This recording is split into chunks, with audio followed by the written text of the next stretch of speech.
2014. The time is 7:40. The regular meeting of the Greensburg Planning Commission is called to order. Would everybody please stand for the Pledge of Allegiance? Pledge allegiance to the flag of the United States of America and to the republic for which it stands, one nation, under God, indivisible, with liberty and justice for all. John, roll call. Mike? Here. Bruce? Here. Kevin? Here. John? Here. Tom? Here. Roy? Here. Glenn? Here. Everybody had a chance to look over the minutes from July 15th meeting? Make a motion to accept the minutes as presented. There. Second. All those in favor signify with aye. Aye. All those opposed, same sign. That's passed. First item to be discussed is the proposed agricultural district regulations. Mr. Murray has sent out the regulations. Does everybody have time to look over those and have questions? Basically, we had a committee. Brian Robbins is here from the committee. David Myers was on the committee also. We looked at ordinances from Zionsville and Whitestown, which were some farming communities in Indianapolis kind of encroached on. And some members of the committee were familiar with how some residential and some farming coexists in those communities. So we kind of blended and went through and chose out of permitted uses and special exceptions and put what we felt as a committee was appropriate for this community.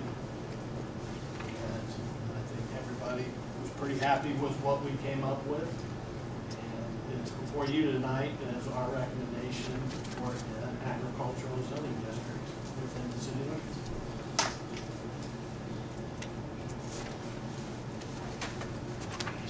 Questions from anybody? Concerns?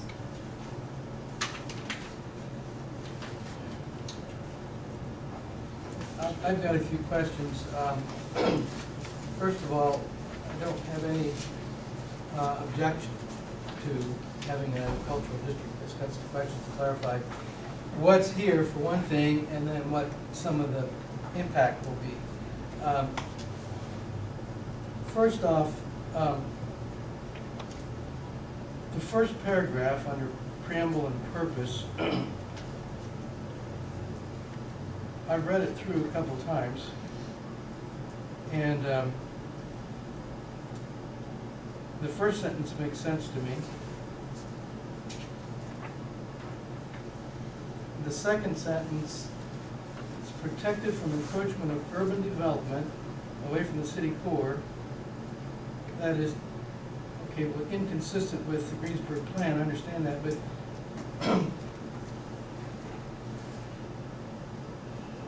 what happens when this becomes not only, at some point in time, it no longer wants to be agricultural? The whole point is, if it's within the city limits, at some point in time, the city would perhaps grow to include it in a use that's proper for what you'd expect the city to be. So I don't understand protected from encroachment of urban development.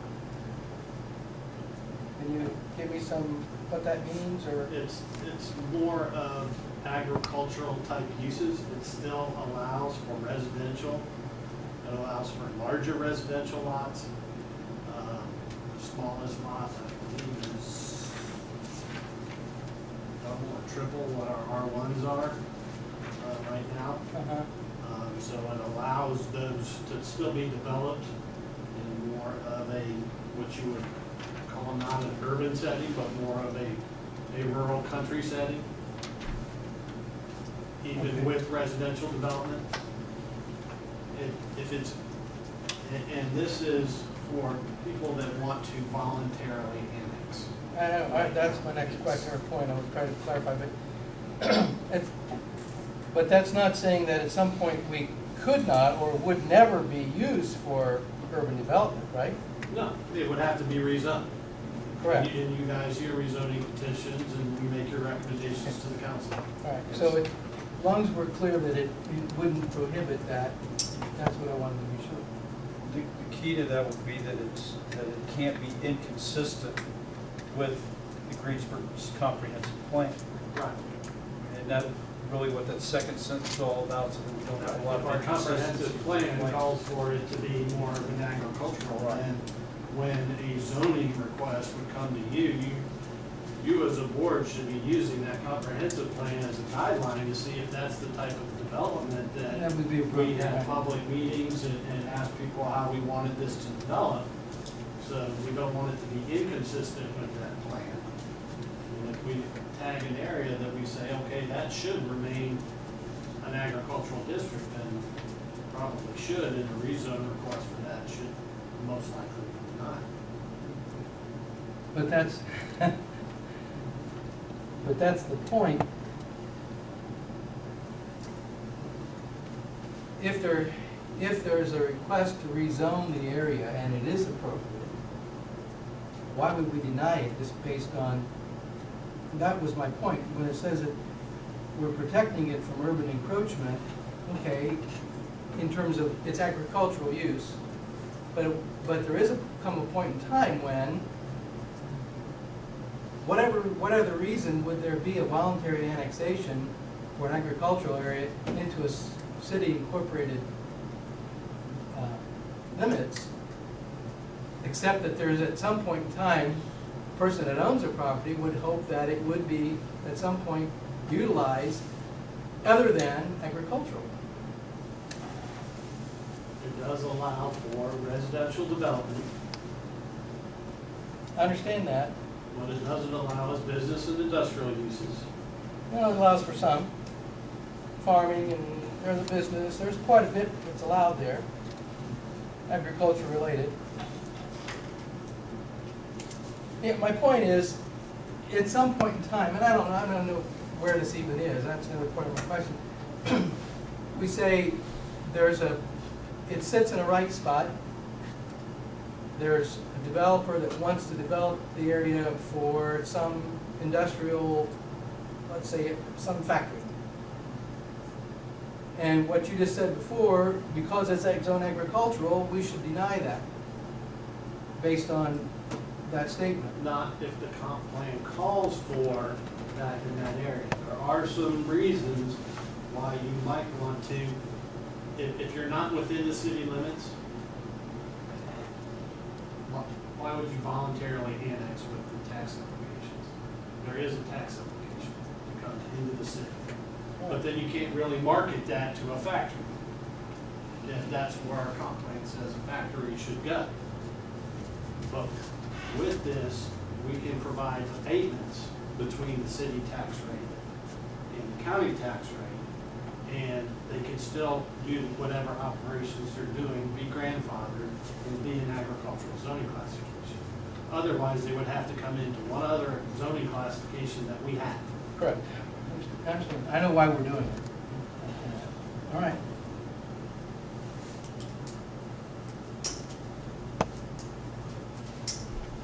I guess I'll leave it to go through section by section, or I've got another question. I just wanted to make it clear to all the audience, because I got word again this last Friday out of Indianapolis. There were still rumors out there that we're annexing within 2 miles of the city, and I tried to quash that because that's not correct. This, not to have any misunderstanding, this ordinance reads that it's agricultural district in conjunction with a voluntary annexation petition. So it's not, we're not doing this in order for the city to try and annex anybody. It's only if a property owner, for their reasons, rationale, they wish to have it become a part of the city. So I just want to make that clear that it's not part of any design to expand the city. It's in cooperation with a voluntary annexation. I got another question. Farm crops to include planting of corn, soybeans, and wheat. Can others be included? Or are we limiting it to those three crops? Those are the primary crops that are grown in this area. Right now, if somebody lets it grow up for hay, we don't do anything. There's plenty of property around that available for hay. Yeah. Is there another crop we should consider? No, I'm asking if that's, we're excluding others, then, is what you're saying. I think it's just, it says to include. You know, I kind of called that one out because if it's stated in the district, are those the only ones that can be planted? What if someone wanted to, I've got this farmland, I used to plant corn on, I want to plant tomatoes on it.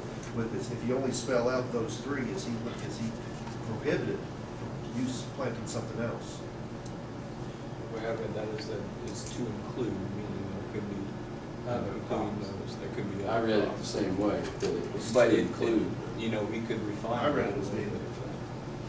You can add the favorite lawyer phrase of including but not necessarily limited to, There you go, that's and that's how lawyers write it all the time, is including but not necessarily limited to. Are there crops that we would not want to have? Has to In be terms moving of, in into terms Colorado. of you making it whatever. Hmm? Yeah, well, right. Legal crops we're talking about Colorado did. within the state, correct. That's just a question, and I don't know we can answer tonight or need to answer at this moment. I like the lawyer phrase, you know, let's just include it that way, and then you're just using those as examples. Yeah, I mean, you've identified certain crops that you know are likely to be put in there, because those are the majority crops. But if, say, someone came in and said, hey, I'd like to grow tobacco on this, you know, you're not necessarily limiting them by the language of the ordinance. Would that be something that we would want to have an exception granted by zoning or appeals or somebody that to grant the exception? Or is it we just say that it can be whatever it is? Well, I guess the question would be, by no means a farmer, but what would be a crop that we would not want, or that could be I don't know. grown up? I'm asking, I'm looking at Yeah. I'm looking at the modern farmer over there. Yeah. Yep. But no, I can't think offhand something that would be kind of unwelcome to neighbors from the plant side. Tobacco is one that I. Yeah, I mean, but that'd be if really someone was too. morally opposed to tobacco, I suppose you That's could, the only thing that I could think of. you I could say think in that. terms of tobacco, you can't just develop a base. No, that's unlikely. So you have to be approved Yeah. in soil attribute test, and then someone has to come out for the US. Yeah. Yeah, there's. I'm not aware of any crops that would be necessarily something that you would want to exclude. Now, the other part of that is, at any time, if you did come up with a crop, you know, somebody says, hey, I'm growing this and I want to put it in there, I mean, you could always amend the ordinance to include an exclusion, Yeah. if necessary. What I was thinking, I'm sorry. Gene? Well, what I wanted to add was the only crop I can think of, and they're doing it down in Kentucky, and it's not marijuana, but it's hemp. Yep. Yeah. That's what And that might be another one that you. Mhm. What I would see is potentially is likely within smaller areas that this might compass. Maybe vegetable farm, or berries, or fruit, or those kinds of things. And I know later on here we got private nurseries allowed, landscaping and that kind of thing. We even allow stables. So I don't have any reasons to say we shouldn't. I just wanted to know if we were limiting it or not, and if we weren't, do we know what we're opening ourselves up to? And if this is a limiting it, and we don't want to limit it to those three only, then we better find another way So I'm to phrase it. hearing a few comments. Chris, your language would be the correction, language that you use to correct this. Yeah, I mean, that would be one way of going about it, would be adding that sort of escape route from the limitation. We need to take a vote. Does that sound good to everybody? Yeah, just add that. To add that language? Including but not limited.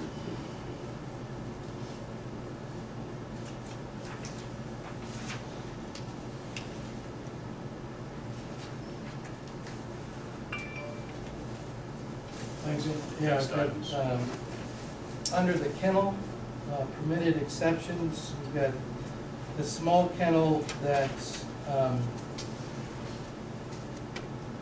it's defined as housing dogs for private use, but not for enumeration, hire, or sale.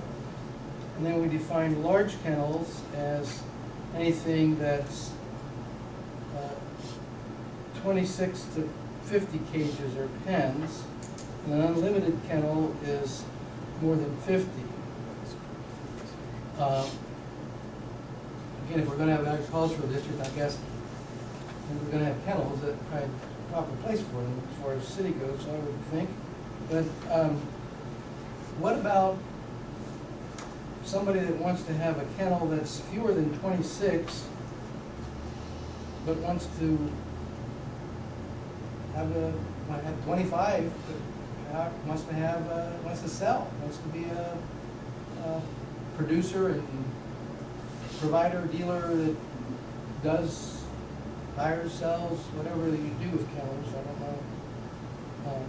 Provides temporary or long-term basis, and all the things that you've got the large kennel to do, but they want to come in at 25 or 24 or 20 or 15. What do we do about that? This is, the permitted exceptions are not automatic approvals. They would come before the BZA for any special requirements that the BZA would like to place. So if they want to come in with something smaller, Yeah. that's what they ask for a variance for. To run a And small so kennel that technically- it's for sale instead of a large operation. And there's variances allowed, that's why the permitted exceptions are there, but they do come in front of BZA. Yeah.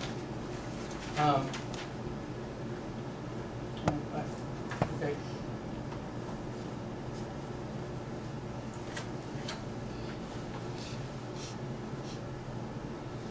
There were a couple of the permitted exceptions that sounded,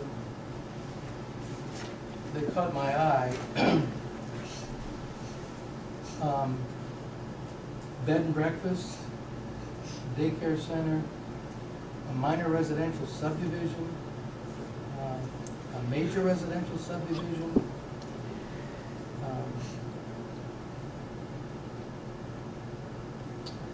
Those are things that I wonder why we would grant an exception for that. Given all the other things are pretty much agricultural related in terms of, I can understand the customary home operations, occupations, because we're going to have some residences in the area, a few anyway. But in terms of subdivisions, I don't know why we would grant subdivisions in an agricultural area as opposed to our own subdivision ordinance that people ought to follow. And we ought to incorporate those in appropriately in terms of tax and whatever. It would be They are to by the allow. subdivision control ordinance. I understand that, but then we're putting an R2 or R within that area? There's lot sizes for dwelling sizes on the last page. Minimum lot size is about 1.1 acres, Which is larger than. which is much larger than an R1, R2, R3. once you call it a subdivision, minor or major, it still falls under the subdivision control ordinance. It comes to this plan commission for approval. Whether it's a special exception or not. That's just what the subdivision control ordinance calls for.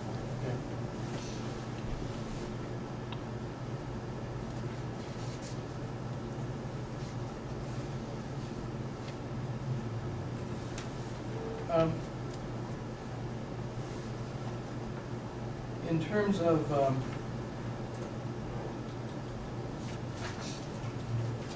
terms of how this would be taxed, or what kind of benefit there would be for either the petitioner to be annexed, what benefit there is or is for the city with regard to this, can you lay out what are what's the rationale for having this district within the city? We do have some properties that want to market to entities that they are within the city, because they know that city utilities will need to be provided. If you don't have that assurance, and you're trying to market to somebody to sell your property, and you're not in the city, and then you're requesting an annexation, which again has to come to this body and then to the council, and you still might not get it, then you might not have that assurance, and you might not have as much marketability for your ground if that's what you're looking to do, Right. and then you're the long term. So that's the advantage for the person that wants to, and the advantage to the city. The city would like to grow.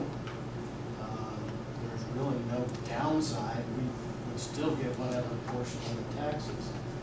We just wouldn't get any increased portion. as it So came how in. does the abatement work? You mentioned that there's a way in which the city would enable the tax to remain roughly the same, is what I thought I heard you say. How does that work? There's different methods. You give abatements on multi-year, you give a 3-year 100% abatement, no city taxes. The city would still get their portion of the county tax, of course, that's paid, but there would be no additional tax. But eventually, it's going to be in the city, and then we benefit if it's there. So we would have to do an abatement on, and so the abatement would actually reduce their taxes. No. They still pay what they're paying now. They would pay no addition until the property is sold or rezoned for their use in agriculture. Okay, so it's an abatement on property, not an abatement on new equipment or, Just property. and I don't know I guess I'm not understanding why the abatement's necessary if their tax rate's capped at agricultural rate to begin with. Why are we abating anything? Because we're not adding anything to their. Because we don't have a zoning classification for agricultural. But If once they we came in do, the city, but once we do, why is the abatement necessary? And again, maybe we just have to run it through the numbers and show an example, but if the property value is $1,000 and they're paying at the max rate of 2%, it's now in the city. The city takes their part of the 2%, the county takes their part of 2%, township and all the rest of the people. There's no increase in taxes. Why are we abating it? What's the abatement? The abatement usually comes from increased value, and we're abating the increased value, so we have to pay the increased value all at once, correct? It's true. There would be no increased value because it stays the same zone, same usage. Right. Once it's rezoned and it's approved and buildings or equipment is purchased, then we reap the benefits of that. I understand that. And and then maybe there's somebody who purchases it and puts all the buildings on, will probably come and ask for some abatement or something. but I understood you to say that you would provide abatement to these. It can be. It can be. I'm not saying we do it. Doesn't say we're It automatically can be. gonna do it. What you have is like if the tax, if they're paying $1,000 in taxes in the county, our tax rate's higher here in the city than what it is in the county. If they came into the city, they might have to pay $1,300. So what I was understanding is that we would abate to $300 to where they only still pay the $1,000. They're still gonna pay the $1,000, but that $1,000 is gonna come to us, not the county. They're out of the county now. No, County county still get their benefit. Because even in the city, we pay county tax. Okay, yeah, that's true, yeah. But you're abating the $300 difference that they would have to pay if it went into the city. Nothing will change other than the additional amount. If you gave them a 3-year abatement, then at the end of 3 years, they're gonna have to pay the $1,300. Gotcha. All right. Very good. And what it does makes a better atmosphere for the property owner to say, yes, I would like to be annexed. So that way utilities can be provided to my property, so I'm easier to sell it, to move it on, and more jobs, of course. Better tax base. I want to go back to the residential subdivision piece. So what we're saying, if we approve one, I understand it's got to come through, but we would then have to extend our sewer and water and all that. The developer will put it in the subdivision just like they do. Yeah, but my point is, it would have to tie into our sewer and water system and so forth. When we have voluntary annexation, typically there's, or I think there's some requirement that we have to, the city has to show a development plan, how you intend to get services and what the impact is and all There's a that. financial impact plan that needs to be done. And is there a time when we have some timeline when we have to extend those services to that area? Are we required to? They need to be made available if they're not, within a 3-year period. Within a 3-year period. So, But if somebody wants to develop that, it's not our obligation to. yeah, I know that, but what if it's not developed within 3 years? And it's in the city, then we still have an obligation to extend facility services there? Will be an exit. Will be an exit. Or DNX? That's possible, I suppose. All right.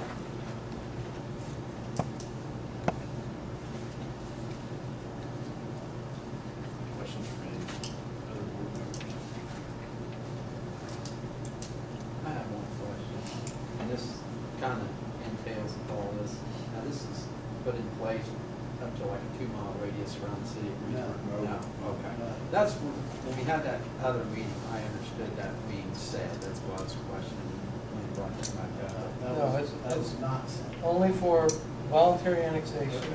Okay. And it's nothing the city will initiate. It's only, in terms of voluntary annexation, it's when an old landowner initiates the process. The city would not be initiating. I understand that this is kind of a draft that's being proposed tonight.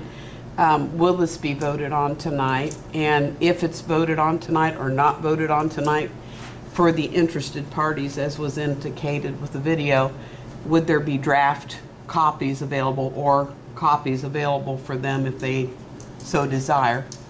Well, go ahead. But this body can't pass an ordinance anyway. So the most that could happen tonight is this body could make a recommendation that this be passed along in this format to the city council or ordinance, to follow the normal ordinance procedure of 2 readings and that process. And that would then be noticed according to the normal procedure for any ordinance. Okay, thank you for that. So would there be a draft available before that city council meeting that people can look at? That was not my answer. That we can get a draft available. If we pass it tonight, there's no reason why it wouldn't be something that would be public record that and a recommendation from this body to the city council, I don't know why it would be something that wouldn't be available. Plus, that it would have to be noticed before it can be read at council anyway. So, by putting everyone on notice, it makes it available for people Well, to be the nice thing about it is there are people who, as was indicated, watch the video. And if there were a, if they can put a watermark of a draft on it so they realize that's exactly what it is, but so that they can become informed, because a lot of times they don't read those smaller notifications in the paper. Thank you. Yep. Any other comments, questions? I got one other. There are a few places that are within the city limits that have been developed over the years, have small places yet within them that are hunted for hay, basically. Are there, besides a couple of those places, spots, are there other properties within the city limits that are used for agricultural purposes now, but are in I-1 district or B3 district or what have you? Yes, there's a lot of ground on my Honda that's farmed that they purchased. And other places. So would this be then, we would be actually opening this up for properties that are already zoned to be rezoned? Because this is only for people to voluntarily annex to the city. This is not for anything that's currently zoned within the But city limits. I understand that, but what would stop, what would be our reason or our rationale, or what could prevent, if that's the case, someone asking to have it rezoned? I mean, we have people coming in for variances all the time, one. Two, there's people who come in and ask to have things rezoned for new purposes. I believe What would prevent them there's a from- situation right now with some residential development, and the fellow would like to have it put back to agriculture. So it's the creation of a zoning district. So there would be no reason, to my knowledge, that someone would be able to come in and ask to have their property rezoned into the agriculture unless there's something specifically within the ordinance that says you can't do that. There is. It says this is only good for voluntary annexations. Okay. So if you're already in the city. If you're already in the city, you can't apply for this. Right. Then the answer to your question would be no. The way it is currently proposed out of the committee, no. That's the way the ordinance is written. Because there is one individual I know that would like to go up from the residential product back to agriculture. If you want to lose the tax base. Yeah, well, Which we decided as a committee. application is, shall be in conjunction with the voluntary annexation. Maybe that does, maybe, I don't know. I just wondered if we're not opening up something, and I can see some reasons that some places where we would say no. For example, there's a open lot, big area just behind my place. It's zoned as a residential area, it's never been developed.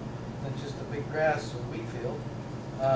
But I can see a person coming in and asking to have it rezoned to agricultural purpose and say he's planting to bale hay up over or something.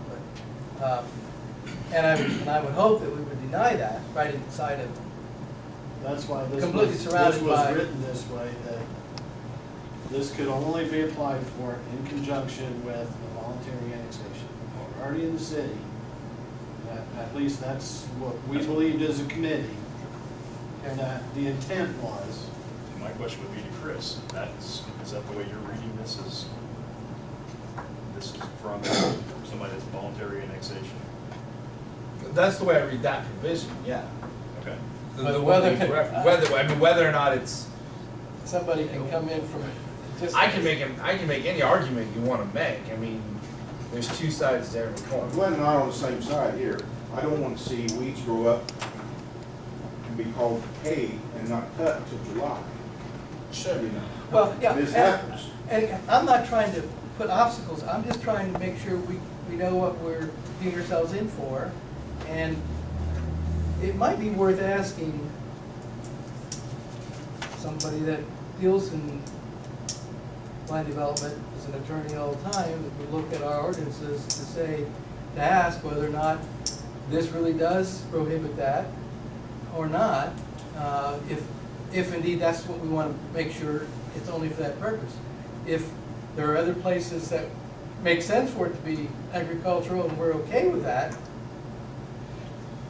then maybe we don't want to prohibit it. But I think it might be worthwhile having somebody look at our existing zoning and city ordinances and whatever other state.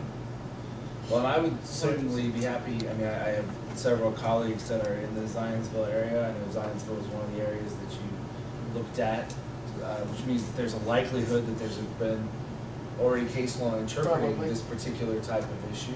I'd be happy to look into it to let you guys know what the answer to that question is if there is any case law that has been interpreted as to whether or not that really does limit it to only voluntary annexations. New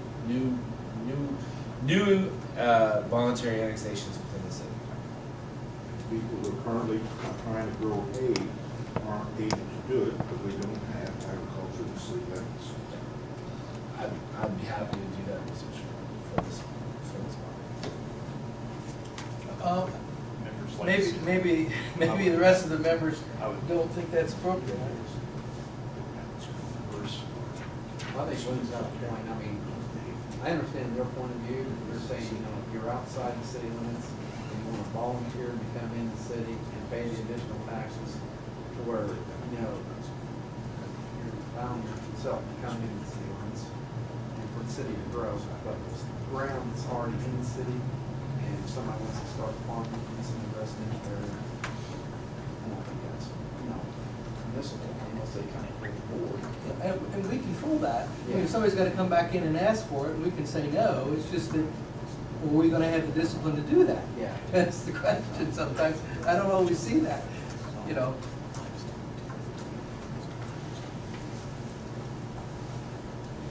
So we want Chris to take a look at this, the other, Well, I certainly think I can do that. The other thing is you can move it forward with your recommendation because the committee has indicated that's what they intended We when they can wrote. change the shall to must. Yeah, I mean, you can do that It's too. done. It says it must be accompanied by voluntary annexation. I mean, generally speaking, shall, yeah, you can do that too. I mean, it's up to you guys. I will do the research. I'm happy to do it, or you can still recommend it, or you can not recommend it, or whatever you want to do.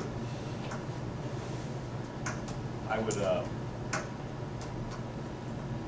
entertain a recommendation to move this to the city council.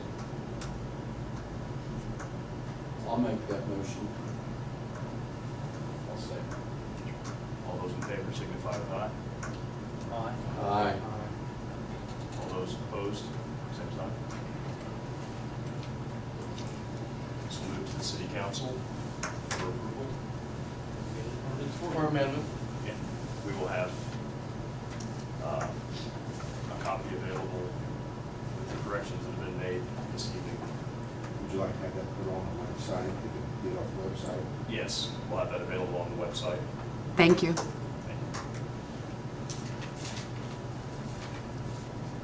you. Report and status of unsafe buildings. The pastor from Faith Baptist Church came in yesterday and got a demolition permit. He has hired Crane Excavating to come in later this week to tear down the rest of that building. He had entered into a contract with a different person who was trying to salvage some of the wood out of the building. They got all the valuable stuff and it's get down. So we had kind of been waiting for them to fall through with their commitment, but they did not. The other two unsafe buildings that we're working on right now are two barn sheds, accessory structures that are over off North Anderson Street. personally visited with both property owners who sent them letters, and they both indicated within 60 days that they would have that down. So most everybody has complied with what we've asked within the time frame, or that they have come to us with a schedule to say, hey, we can't get it down to the 45 days, can you give me 60 or 90? They've all got those down this summer that we've been notified of. So that's been taken care of. And then I believe last month there was an issue with a big brush pile from 2 months ago out at Vista Village, and that has been cleaned up. Doing quite a bit of work out there. So to clarify, the Anderson properties, we've been dealing with that since this spring or earlier. And they still have another 60 days to get it done? Is that what you just said? And that's what they had talked to the mayor about. Which property? The 2 sheds on Anderson. Yeah. So we gave them so many days to get something, and I see by the minutes, said they had 90 days, and now they got another 60 days. Unless we want to start going in and tearing all these things down. I understand the problem, but I don't know, we just seem to be, If you would like, Whatever. when the 90 days are up, whatever you guys grant, we'll start court proceedings and go from there. It's a lot more expensive and probably take longer to get it done. I agree, but I know that it has to be a mutual kind of thing, but it just seems like I share your. we always say yes, yes, yes, and then it never happens, so it looks like whenever we ask for the first time, they know it doesn't mean anything. I mean, as I said, we've been dealing with these 2 things, I know, since last spring sometime. Now, I can't give you the exact date, I could go back and look, and we don't have what the running total that I thought we'd asked for at one point in time to let us know when this began and where status are on a continuous sheet or a Excel sheet. So I can't give you the exact date, but I know it's been months and months and months. And I agree, for us to go in there, it's probably going to cost more, but at some point or other, either we might as well not even bother, because we're not getting it. We're not getting any results. My next question is, in the minutes from July, and this is a property on Northeast Street, we've been apparently accruing fines, and the minutes said that there was to be a motions to take bid. There was a bid to clean up the property as we had directed, and that was to be done on August 1st. And I guess questioning where do we stand on that? He has cleaned up the property, and there's no unsafe building on it. Did he follow through and plant grass like he said he would? No, but we don't have an ordinance to say that he can't put stone down. Do we have an ordinance that you can just put a driveway in wherever he wants? We don't have an ordinance that He hasn't really put it in the driveway. He hasn't done a curb cut yet. He's got stone where there was grass. and he's still got a cement pad back there that we told him to take out, but that's still there, the stone's covering it. I thought that in terms of cleaning up the property, I wasn't here in July, but I thought that the cleaning up the property included removing the stone and asking him to complete what he asked, what we had asked, and giving him permission to do this was to Did he follow through with what he promised to you? No. Do I have any ordinance to enforce on him at this point? No, I do not. So this motion here was pointless. Because essentially, pretty much what was there is there now, only there's more stone now, was what was there in July when this was brought up.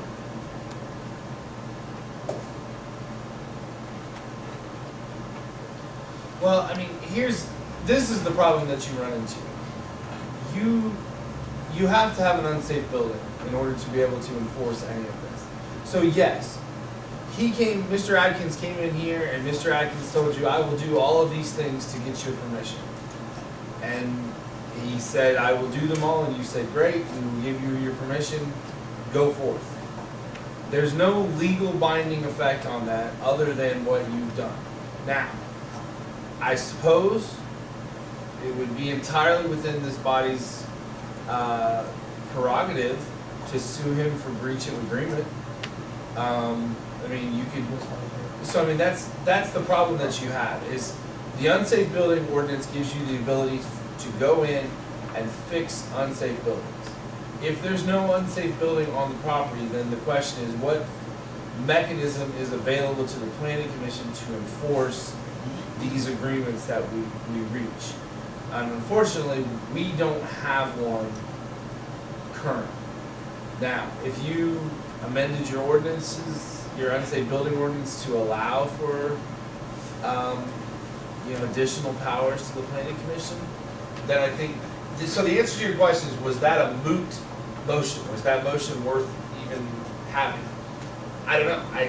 Obviously there was nothing changed, so to some level I would have to agree with you that there was no point behind the motion. But the bigger overarching issue I think that addresses this body is, what can we do if somebody doesn't follow through with what we tell them to do? I mean, so Mr. Atkins is a great example. I mean, you have literally got thousands of dollars worth of fines against him for the time period where he didn't comply with what you have said. And we have put him on notice that you would do that. After giving him many extensions. Right, and the only mechanism available to you legally is to record those or to seek some sort of judgment against them. So it becomes a lien on his property, such that if he were to ever attempt to sell that property because he did not comply after you'd given him notice, then he was going to have to come up with a way to clear it. But really, that's the only mechanism available to you.